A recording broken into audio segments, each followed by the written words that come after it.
Good evening, guys. Welcome back to Ansarkari. So let's start with our today's discussion for 15th of December. And as we see that wholesale price inflation, it falls down to 5.85% for the month of November. And this is mainly led by the food items prices cooling down. Then also manufactured products, they saw price rise easing from 4.4% to 3.6% of the same period. And fuel and power inflation prices also dropped.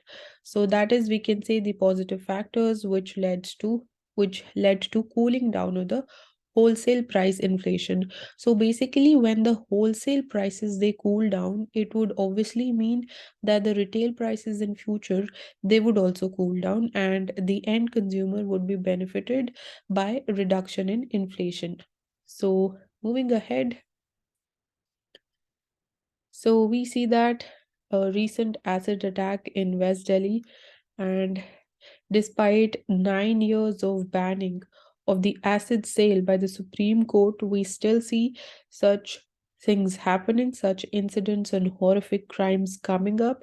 And acid, they are obviously easily accessible and available to the accused and to the criminals. So in this case, the criminal he bought the acid from an e-commerce portal, and obviously, as I told you, that Supreme Court banned it in 2014, and it imposed a nationwide ban on over-the-counter sale of acid without a license, and it is obviously readily sold in shops across, even when we talk about the state, when we talk about the capital, that is New Delhi. And obviously, there are certain conditions, so a person or the shop has to be registered under the Poisons Act, should have a license, and also outlined. The Supreme Court also outlined that the owners of such shops they must also ask the customers to furnish their ID proofs and disclose the reason for buying the acid. So these things are not being implemented effectively at the ground level, and things are not functioning. So there is, we can say, there is no match, or there is mismatch between what the Supreme Court judgment says and what is the ground reality when it comes to selling acids. And such acid attacks they keep happening, and obviously an issue for the security of, we can, when we talk about the girl child.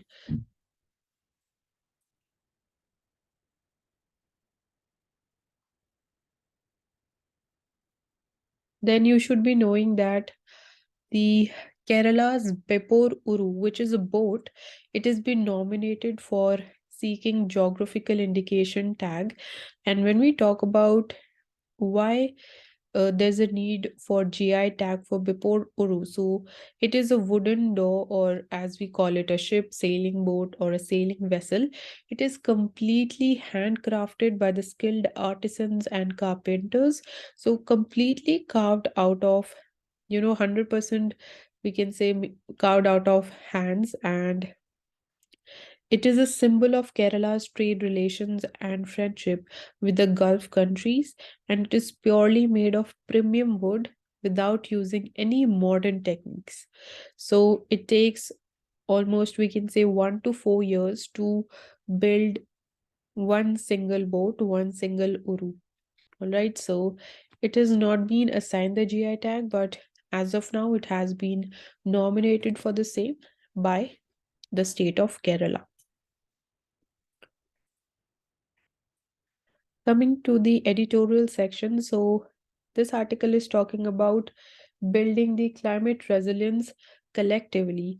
So India has unveiled its long-term climate action plan at the recently held COP27 to the United Nations Framework Convention on Climate Change. And the document has been titled as Long-Term Low Carbon Development Strategy. So it has multi-sectoral measures to reach a net zero emission status. Climate resilient urbanization forms a cornerstone of the Government of India's strategy and the Paris Agreement. So there are This three-pronged and long-term plan for urban areas, it focuses on firstly adaptation and resource efficiency in urban planning.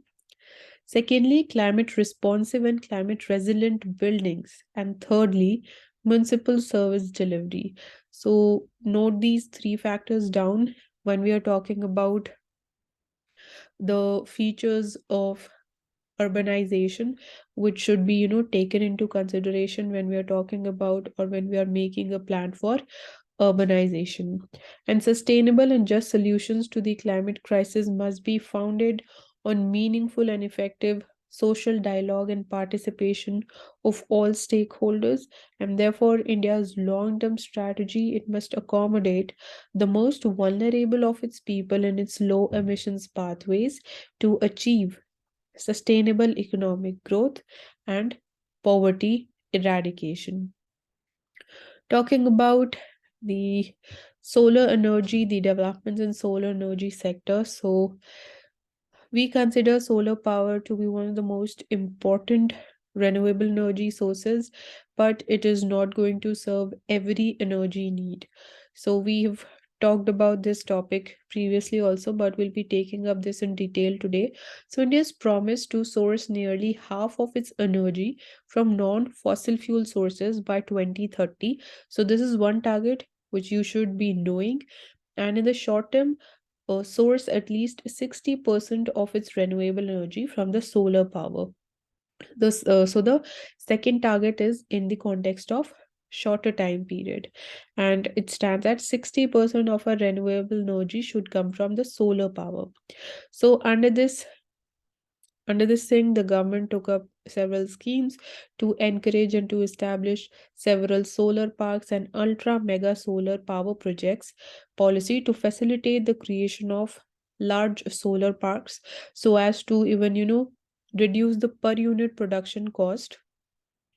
And in 2017, the government scaled this to 61 parks, which earlier stood at 25 parks, with a target of 40,000 megawatts.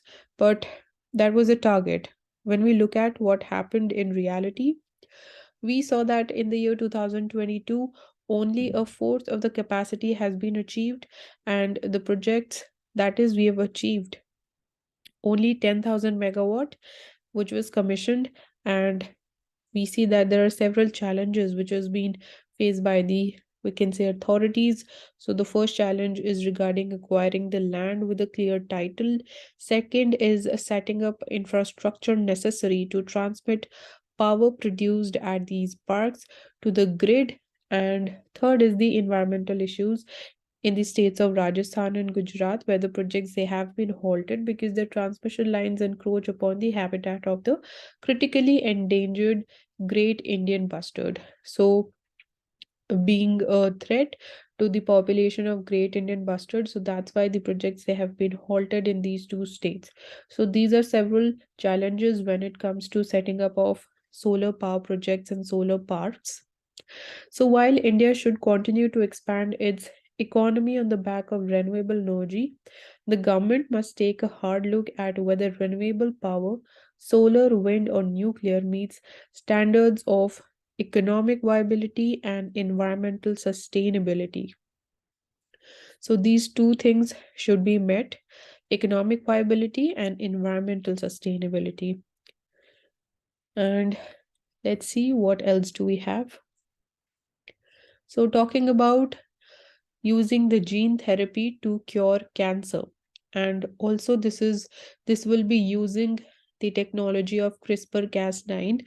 And recently we can say this scientist in United Kingdom, they have tested this new technology on a patient who is diagnosed with the blood cancer, that is the T cells. Basically, okay, the specific name of the disease is the T cell acute lymphoblastic leukemia. So it is a kind of blood cancer, and this new technology has been used to diagnose and to treat this type of cancer. And we firstly will be looking at what happens in this form of cancer. So in this form of blood cancer, the T cells, which are a class of white blood cells, which are equipped to hunt and neutralize threats to the body. They turn against the body and end up destroying the healthy cells that normally help with immunity. So, in a way, under this blood cancer, the immunity of the body gets weakened, and that's how we can say that the health becomes more worse. So when we talk about the new technology, which is called the base editing, so base editing technology, it is being used to cure this blood cancer. And the persons, basically, now we'll be looking at how this works. So person's genetic code is a several permutations of four bases, which are adenine, guanine, cytosine, and thymine. So these are four bases which are present in a genetic code of a person, and the sequence of these bases, uh, they spell out the genes that are instructions to produce the wide array of the proteins which are necessary for the body's functions. So they are arranged in different combinations and orders, and accordingly they give instruction to the body to function. And in the in this case, where the patient was diagnosed with this type of blood cancer, her T cells, perhaps because of misarrangement in the sequence of the bases, had become cancerous. So because of, we can say, misarrangement of the bases of the genetic code of this patient, it had led to this disease. And a way to correct this misarrangement could mean a healthier immune system for her and would help her to recover out of this disease. So the technology that allows the genes to be altered and errors to be fixed is the CRISPR-Cas9 system. So this has been used under this base editing method, and the CRISPR-Cas9 system, it consists of an enzyme that acts like molecular scissors. So it can be made to cut a piece of DNA at a precise location, and guide RNA can be used to insert a changed genetic code at sites of incision. So that's how the CRISPR-Cas9 system works. It is basically considered to be the most effective system, and we can say much more quicker. So to directly change certain bases, we can directly change certain bases with CRISPR-Cas9. So thus a C, it can be changed, that is cytosine, can be changed into a G, that is guanine, and thymine into an adenine. So that's how CRISPR-Cas9 system works, and it helps in changing the bases of the genetic code, and so as to achieve a proper arrangement of it and keep the immune system strong of a person. So in this case, although this technology, it is nascent, it is in nascent stages, but the base editing, it is reportedly more effective at treating the blood disorders which are caused by the so-called single point mutations, or when a change in a single base pair can cause terminal disease.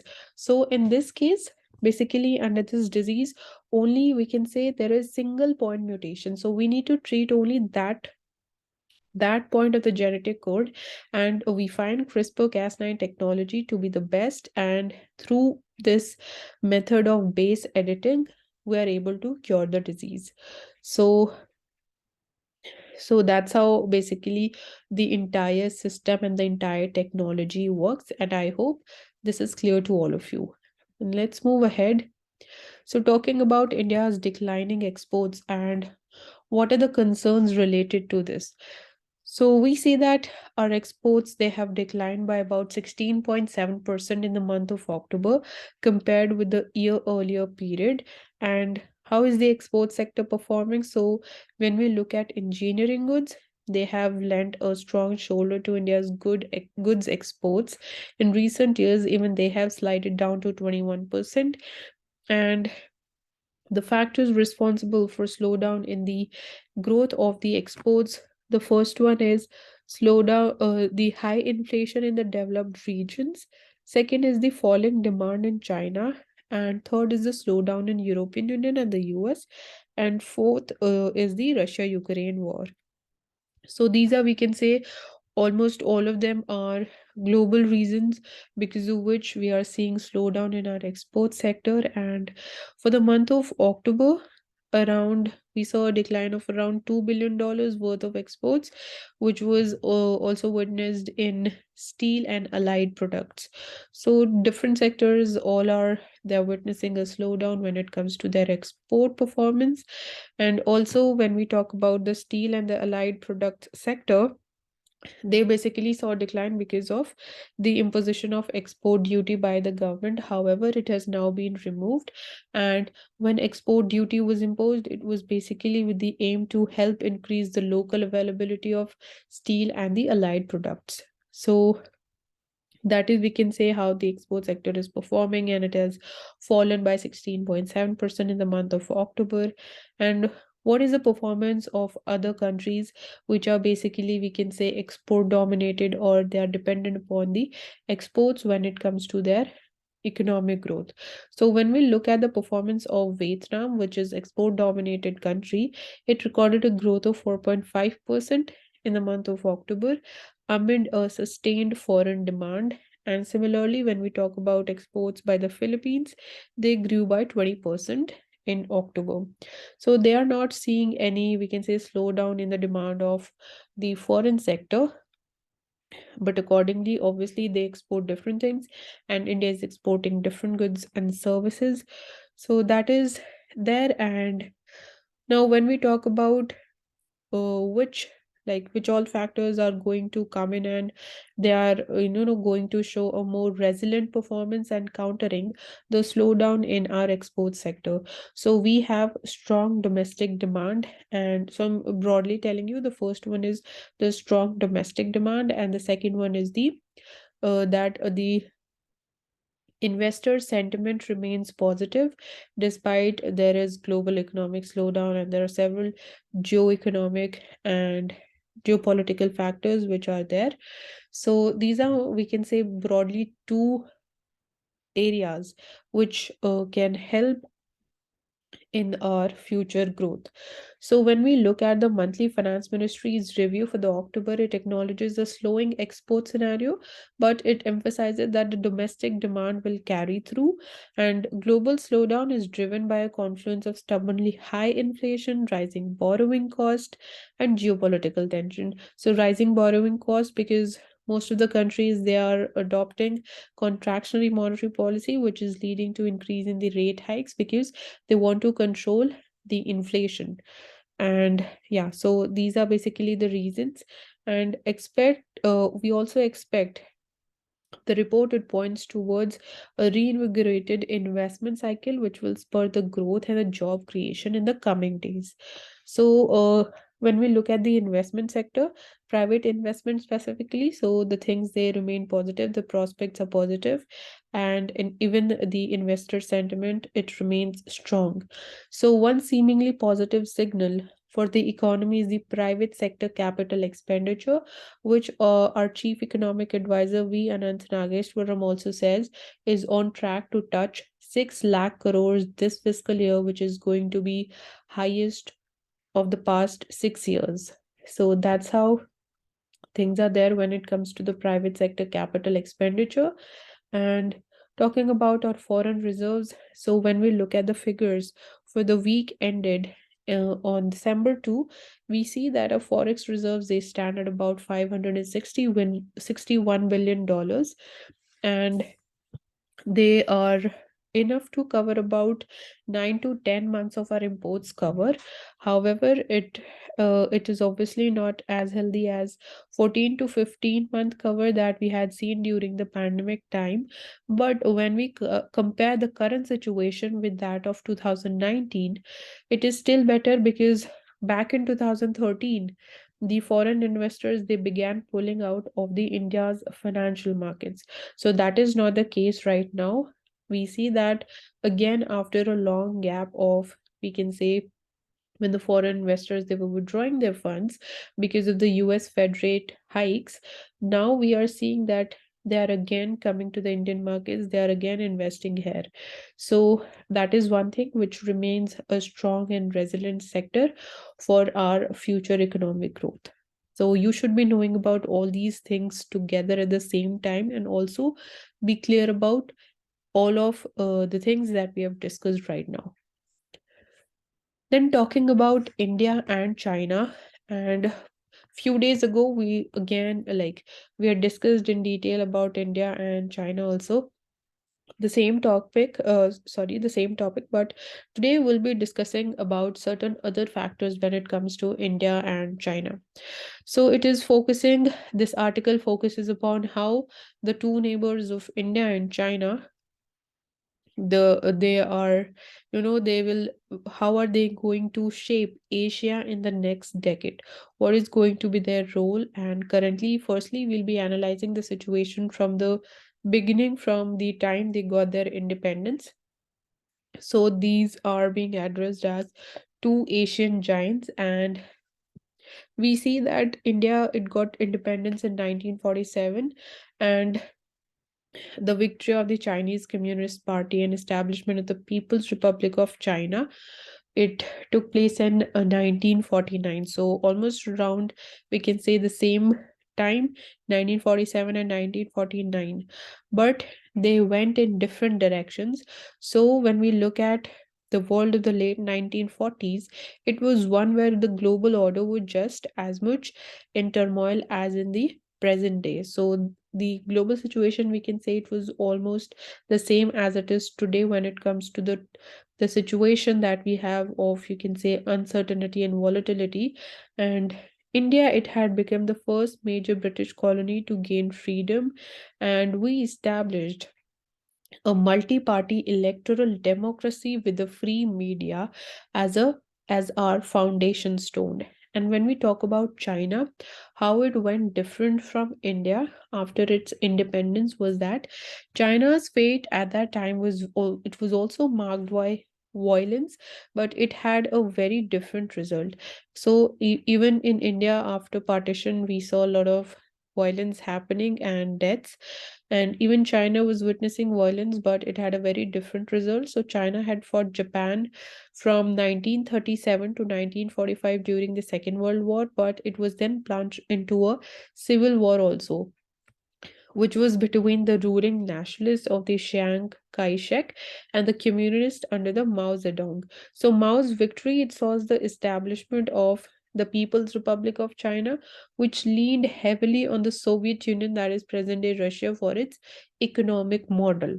So the years of Mao's rule, it saw immense domestic turmoil with events such as the Great Leap Forward of 1958, which was an experiment in self sufficient socialism that went horrifically wrong, and it starved millions of farmers to death, as well as the Cultural Revolution of 1966, in which China went to war with itself. So that's how we can say things were so much of violent, and they were undisturbed after independence in China. And Mao's China also, of course, it went to war with India also in 1962, and we can still see its after effects even today. So, talking about certain common concerns between India and China. So, by the 1990s, India's highly protected economy, it was producing limited growth, and controversial reforms under figures including PV Narasimha Rao opened up the economy in various ways, creating a new class of millionaires as well as increasing inequality. So, we see that obviously all of us know that we undertook certain economic reforms so as to restructure economy. Basically, they are addressed as structural reforms. So similarly, in China's sense, China had been there first with the astonishing economic experiment, which began in 1970s with the blessing of Mao's ultimate successor, that is Deng Xiaoping. So that's how even China started with its economic reforms in 1970s, and India went it for in 1990s. So instead of the command economy that Mao had favored, China's senior leader, they allowed the development of a market economy. But despite favoring a market economy, China's way of doing it was a little bit different when we compare it to the Ronald Reagans or the Margaret Thatchers or the Bob Hawkes of model that they pioneered. So how China's model of market economy was different was that the China's private sector, it was, although it was given space to develop, but that too under a framework that was being controlled by the party. So that's how we can say both the things were happening simultaneously, and but it worked astonishingly well when it comes to the performance and the results that China saw, and China became a manufacturing hub for the world, regularly posting 10% growth rates in the late 1990s and early 2000s. So today, when we compare China's per capita GDP rate, which stands around $9,000 a year, opposed to around $2,000 for India. So that's how we can see how the reforms and the economic policies, they performed so well in China as opposed to those that were undertaken by India. Talking about the commonality, so we find two commonalities in present world. The first one is related to the the climate change commitments that may hamper their growth, and second is that both abstained at United Nations this year rather than condemning the Russia's invasion of Ukraine. So we have abstained from this, and these are the current two commonalities when we talk about India and China. And what are the lessons that India can learn from China? So it is one of the most crucial lessons that I would say, and it is about the education sector. So China's most powerful engines for growth has been its stress on education. So it spends 2.4% of GDP on research and development, broadly defined, and in international university rankings also, which mostly rate hard sciences, China as a group of institutions in the top tier and many more than India. So obviously, India, it hardly spends something like 0.2 or around 5%. I'm not sure, but this is somewhere around the figure. And China is spending 2.4% of its GDP, which is obviously very, very huge given the size of China's economy. And also, education is not, although it is not evenly distributed in China, with urban centers obtaining much more of the pie than the children of the countryside, yet there is no doubt that China's stress on building human capital has had results.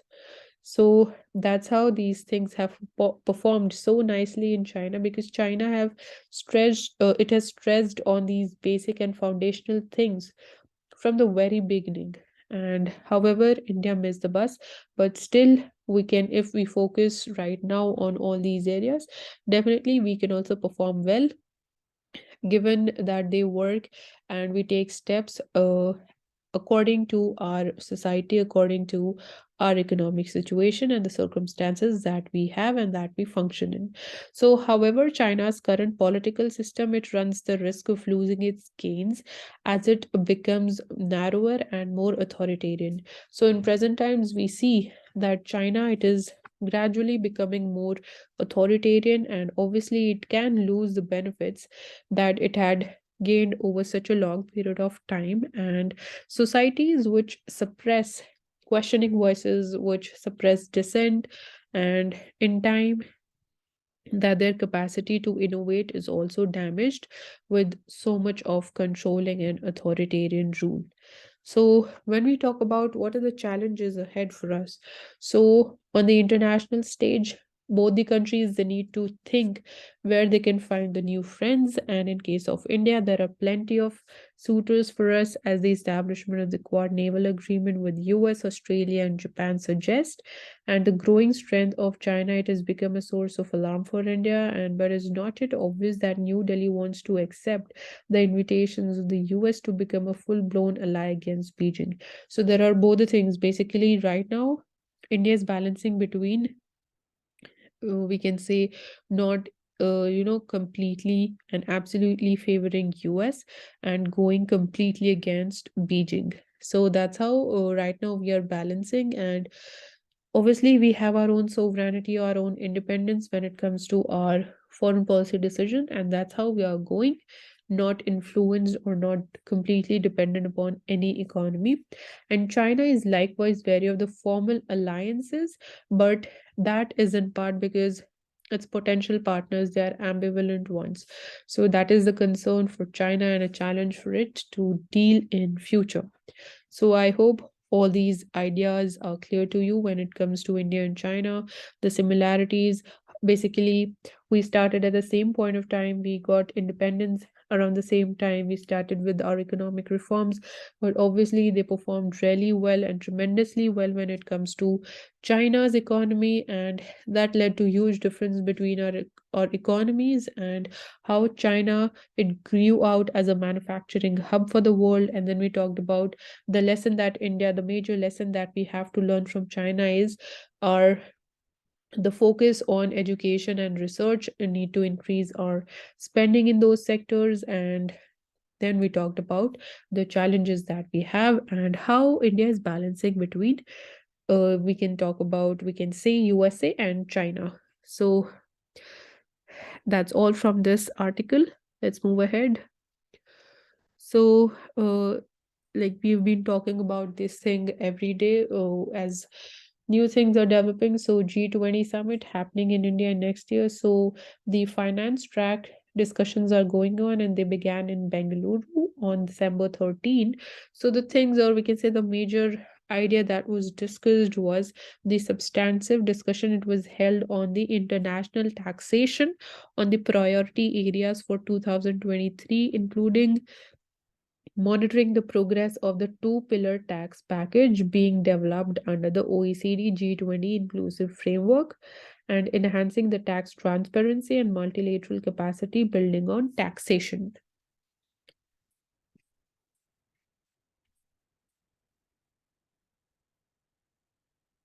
Then talking about the world news, so UN removes Iran from women's rights body over rally crackdown, and it has been removed from United Nations Commission on the Status of Women. So you can find out more about this commission, and this can appear in prelims as well. And talking about a new fusion energy breakthrough, which has been announced by the US. So it is called the National Ignition Facility, and it uses powerful lasers to heat and compress hydrogen nuclei. When the nuclei fuse, they release heat. So when this heat is equal to or greater than the heat delivered to the container, the event is called ignition, and the ratio of the output energy to the input delivered to the container is the gain that we get. So basically, it is in context of the nuclear energy, and yeah, that's how it is working. It works, and this is a new breakthrough development which has been announced by US. And you can find out more about this technology if you're interested. Talking about what a finance minister has to say. So she says that center to take measures to further help slow inflation, and also she says that there is no fear of stagflation. And basically, stagflation is a combination of two words: stagnation plus inflation. So as of now, there are no fears of stagflation as far as the Indian economy is concerned, and the government is committed to the path of fiscal consolidation. So what do you mean by fiscal consolidation? It is basically taking steps and measures, but taking means so as to ensure reduction in our fiscal deficit. So that is what we mean by fiscal consolidation. And talking about how does our macro indicators they stand as of now. So retail inflation, as we in the very beginning we talked about that the wholesale inflation has also cooled down. So even the retail inflation, it has moderated to 11-month low 5.8% in the month of November. And she also said that the government is watching the price situation of essential commodities. Then rural job schemes, they are seeing declining trend. So basically, it is showing that people are now moving to their own jobs, or they are basically self-employed. They are basically producing more jobs. So less reliance on rural job schemes points towards this thing. And government will also be able to meet its fiscal deficit target of 6.4% for this current financial year. So that's how our macroeconomic indicators stand as of now. And obviously, we have strong macroeconomic fundamentals. So that's it for today. Thank you for joining Ansarkari, and do not forget to subscribe to our channel. And also, you'll be getting the PDF link in the description box. And thank you so much.